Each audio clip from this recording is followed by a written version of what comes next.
Hi, this is Brett McKim, President of JCTA, and this is video number 5 in a series discussing the Kentucky Teacher Retirement System and issues related to it with regard to the General Assembly.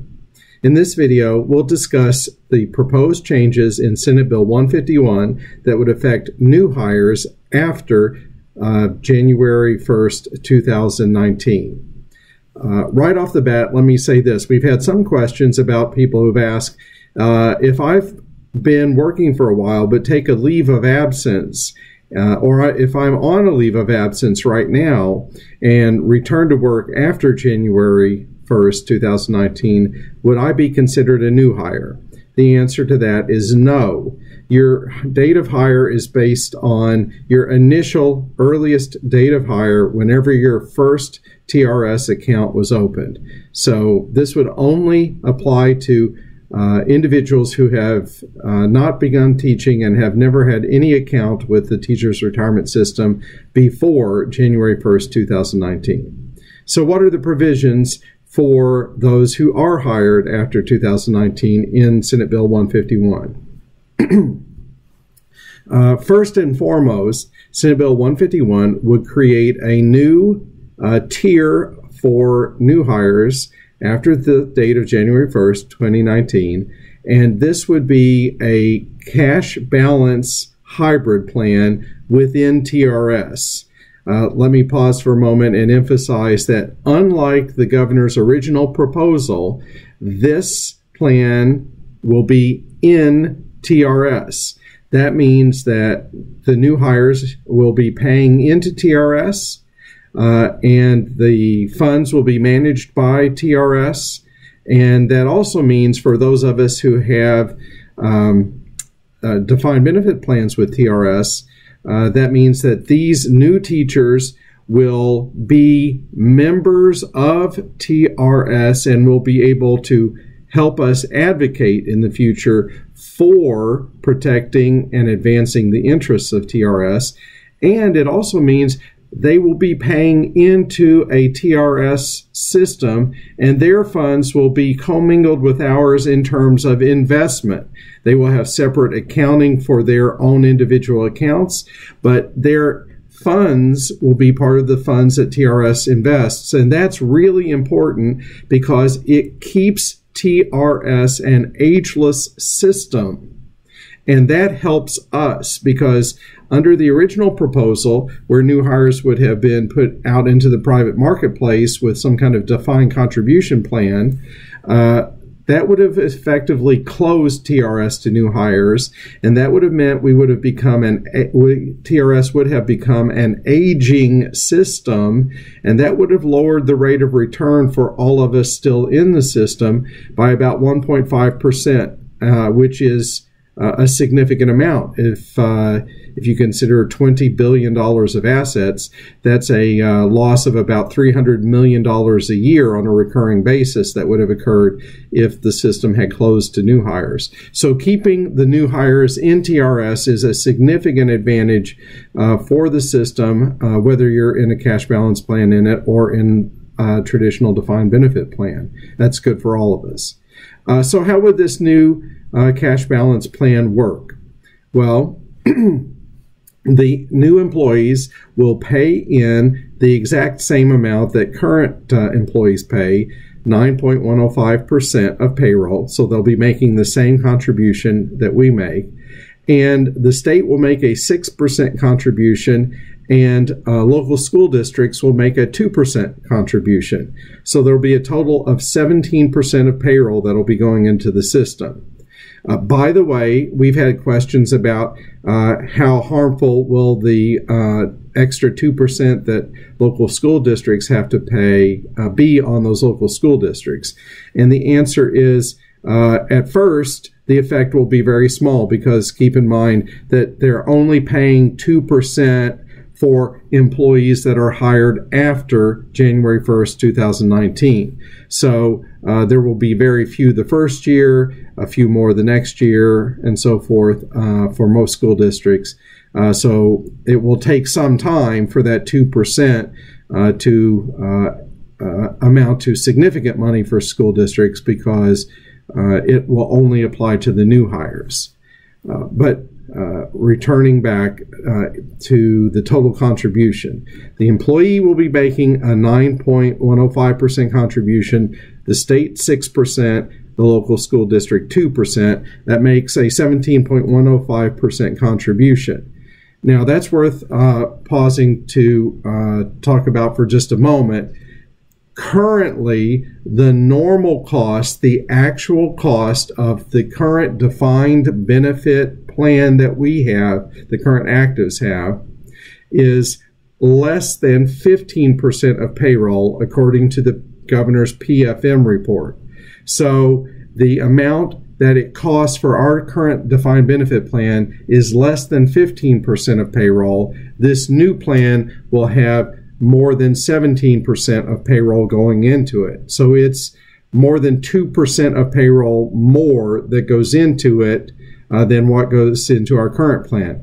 However, the plan has a provision that says that when the employee and the employer pay into the system once a year on an annual basis, the employee's account will be credited with interest based on the total balance of the employer and employee contributions and any previous interest that's earned. So they'll look at how much money is in the individual's account, and they'll add interest based on the 10-year average rate of return for the TRS system.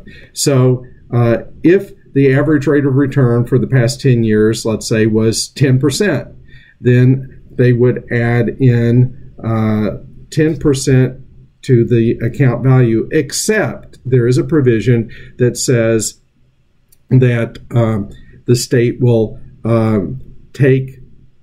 credit 85% of that 10% return. So if TRS averaged 10% over the past 10 years, then the new cash balance plan members would receive 85% of that 10% return, which would be an 8.5% return on their investments.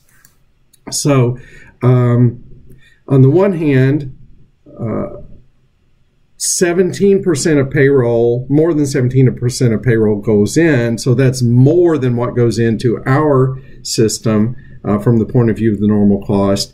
But there is a 15% surcharge, if you want to call it that, on their returns as they earn them each year, which sort of offsets that. So those two things tend to balance one another out, and ultimately the benefits on the average are likely to be fairly similar. Let me continue with other provisions in the account.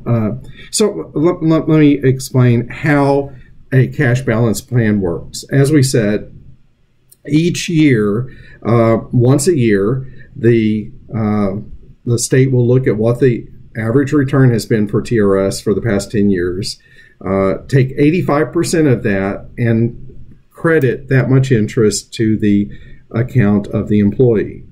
So the next year, the same thing would happen. It would be at the 10 most recent years, so the 11th year in the past would come off, and the most recent year would come on, and they would average those 10 years, and that would be credited. And this would happen year after year after year until the retiree reached retirement age. What is retirement age, by the way, for this plan? Retirement age is at least 57 years of age with what's called a rule of 87, where the years of service plus your age have to equal at least 87. So if you are 57 years old and have 30 years of service, then you're eligible to retire. By the way, the current average retirement age for TRS is 59 years of age. So the minimum retirement age, while it is higher than the current retirement age, it is still 2 years less than the average retirement age for the average TRS retiree.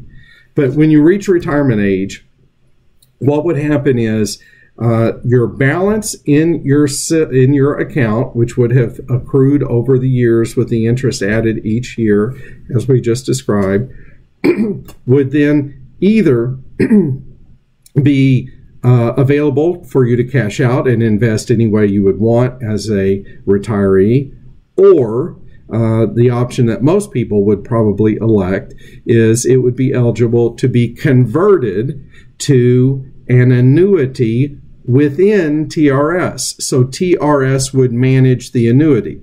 What exactly is an annuity? That would mean all of your balance would be used to purchase the annuity from TRS, and it would be a lifetime benefit, just like our defined benefit is a lifetime benefit. So basically, at retirement age, you would buy a defined benefit based on whatever your account balance was at that point. So it would work essentially at that point just like our defined benefit plan, in that you would have a set benefit for the rest of your life, regardless of how long you lived. And TRS would be managing the money.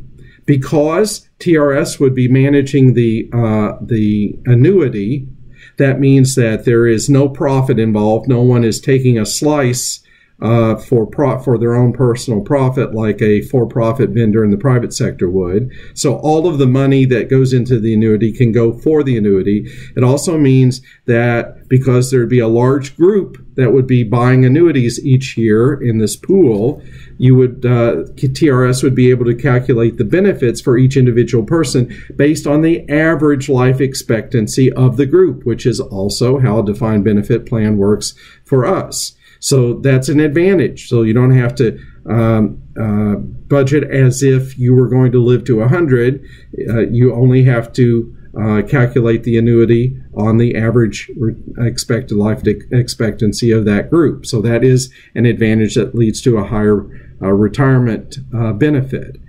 Similarly, when the annuity is cashed in, the conversations with TRS indicate that the individual could choose to have the maximum possible benefit from their annuity and have a flat benefit at that higher amount, or they could choose to scale it back somewhat. TRS indicates it would not have to be scaled back that much, and they could have then built in a cost of living adjustment of 1.5%, just like we have in our retirement benefit. And that would be something that the individual could choose for themselves. I suppose if you expected to not live very long, you might forego the cost of living adjustment. But if you had every reason to believe that you might live a long time, you might then choose to a COLA option with a little bit lower benefit and an increase every year of 1.5%, or what have you. So that's very similar to the way the current DB plan works for us, where we can choose to have a higher premium and have the benefit end when we pass away, or we could have a lower benefit and have it continue for our spouse or family, and so forth. And so there are different options upon retirement. So how much the annuity amount would be would depend on the amount in the individual's account when they purchase the annuity. For that reason, it's fair to say that this new plan would not provide guaranteed retirement security the way that a defined benefit plan, such as what current active teachers have, provides a guaranteed benefit. However, the Kentucky Public Pension Coalition and the Kentucky Retired Teachers Association paid for an expert analysis by a highly regarded national pension expert to look at the actual benefit design of this plan and determine how its benefits would compare to the current DB plan. That individual's name was Mr. William Fournier, and Mr. Fournier's analysis indicates that if the teacher's retirement system achieves its benchmark of 7.5%, which is what most that's the median benchmark for public sector retirement plans. That is what the typical public retirement plan expects to receive. That's what all of TRS's calculations are based on. And Mr. Fornia indicates that if TRS actually achieves its benchmark of 7.5%, then the new hybrid cash balance benefit would actually be a greater retirement benefit. The annuity would be a greater retirement benefit than our current defined benefit plan would be. If the retirement system achieves less than its expected 7.5% rate of return, then that benefit would diminish. Where's the break-even point? The break-even point is somewhere around 6.75%. If TRS averages a return over the next 30 years of 6.75%, then a teacher who retires with 30 years of service would have a benefit roughly equal to the benefit of a defined benefit plan member that's currently in the system. If TRS achieves less than 6.75% return, then the cash balance plan would have a benefit that is not as good as our current defined benefit plan. What has TRS's return been for the last 30 years? For the last 30 years, the system has averaged about 8% return. So the system has averaged more than its 7.5% return over the past 30 years. If it were to do that for the next 30 years, then the cash balance hybrid plan would presumably have a significantly higher benefit than the current plan that all current actives and current retirees are in. But no one knows what the stock market will do in the future. And so while it is likely that the benefits will be at least comparable, that all depends on the performance of the stock market over the next 30 years. This particular plan also has a guaranteed return of 0%. In other words, no one's account balance in the new plan could ever go down. On the surface, that's been touted as a really good benefit. But in fact, it's not as good as it sounds, because that is based on, if you recall, a 10-year rolling average. And it's extremely unlikely that TRS would ever have a negative 10-year average return. For example, even at time periods that included the dot-com bubble bursting in 1999 and the Great Recession and stock market crash of 2008, even during both of those periods of time, the 10-year return of TRS never was a negative number. So the guaranteed 0% minimum return is unlikely to ever be operational in the system. And certainly we hope that it would never be operational in the system. It is unlikely based on historical performances in the past and even the worst scenarios. What else is in the new plan? We talked about the minimum retirement age being 57 and with a rule of 87. Let's see. The plan is, proponents point out that once vested in the system, and it takes 5 years to become vested, both the employee and the employer contribution are portable and available to be withdrawn from the system. So that adds a certain degree of portability for members in this new system. Of course, we argued that that only promotes teacher turnover, so that's not really a good thing for kids and school systems in the state of Kentucky, although the portability could be good for someone who is changing professions or changing states. There is a voluntary opt-in for any current teacher who has less than 5 years in the system. They are eligible to convert their current defined benefit plan into this new cash balance hybrid plan. We would expect very few people to take advantage of that, but it is an option. The new cash balance plan does not include the $2,000 pre-retirement life insurance benefit that current actives and retirees have, and it does not include the post-retirement $5,000 life insurance benefit that current actives and retirees have and will continue to have.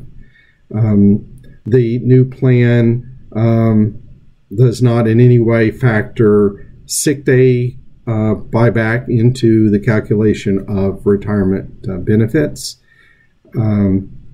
And one of the more troubling provisions for the new cash balance plan is that it has the scope of the inviolable contract for the new cash balance system is significantly narrowed.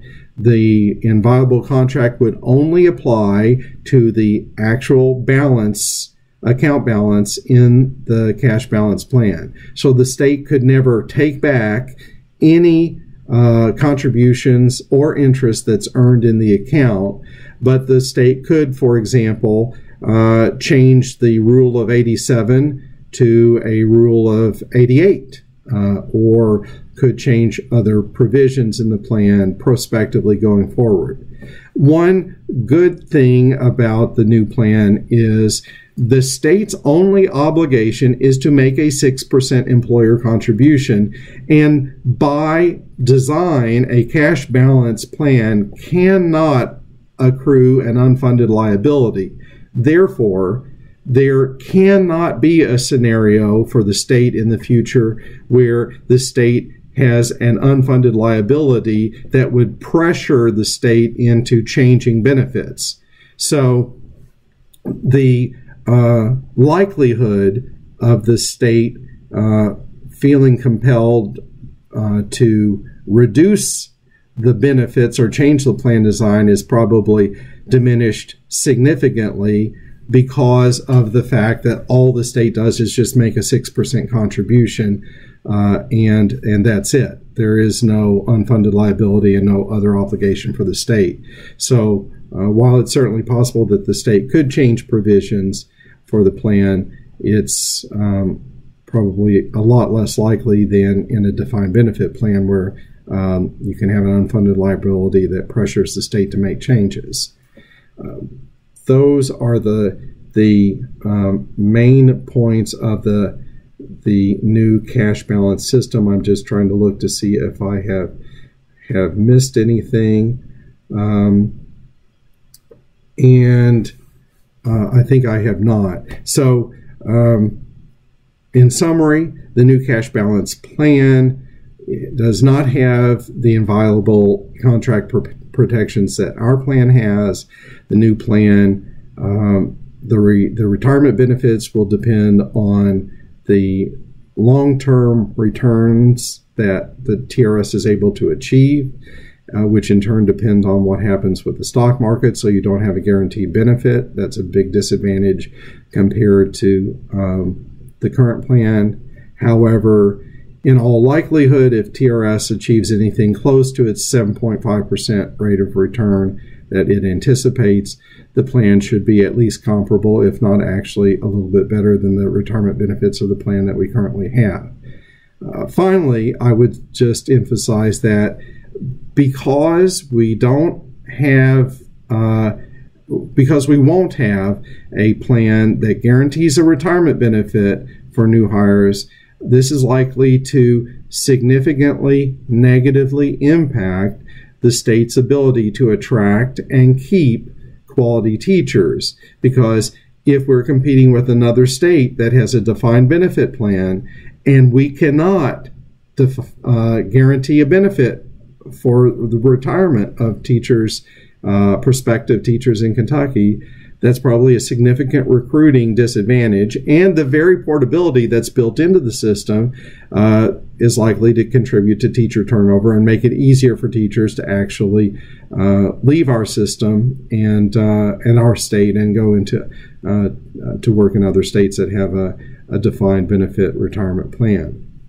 So those are the high points of the system. I think I mentioned it is an advantage that this new plan is not out in the private marketplace. It is within TRS, and that keeps our system alive, and it keeps these new hires TRS advocates, which is important for current and future retirees that have the defined benefit plan. I'm looking to see if there's anything else that I wanted to cover. And there is one other point that I want to mention, and that is that ultimately the change of the structure of from a defined benefit plan to a cash balance plan really effectively saves the state nothing. During the floor debate in the Senate, the bill's sponsor actually acknowledged that over the next 20 years, this plan would reduce the unfunded liability, the current unfunded liability, by less than 1%. So this change from a defined benefit plan to a cash balance plan only saves the state not even 1% of its unfunded liability. And most of that is because of the 2% that the school districts are required to pay into this account. If you subtract out the payment that school districts make, it's only a savings of about $10 million per year, which in the state's budget is very insignificant overall in a $10 billion budget. You have to go out to decimal places to recognize a $10 million difference. And most of that's probably because of the level dollar funding, which could have been done anyway with the existing defined benefit plan. So all of this to save effectively nothing in terms of money. So that is a summary of the new cash balance hybrid plan and how it will work. Please tune in for segment number 6 in this series to hear about the other provisions in Senate Bill 151. Thank you.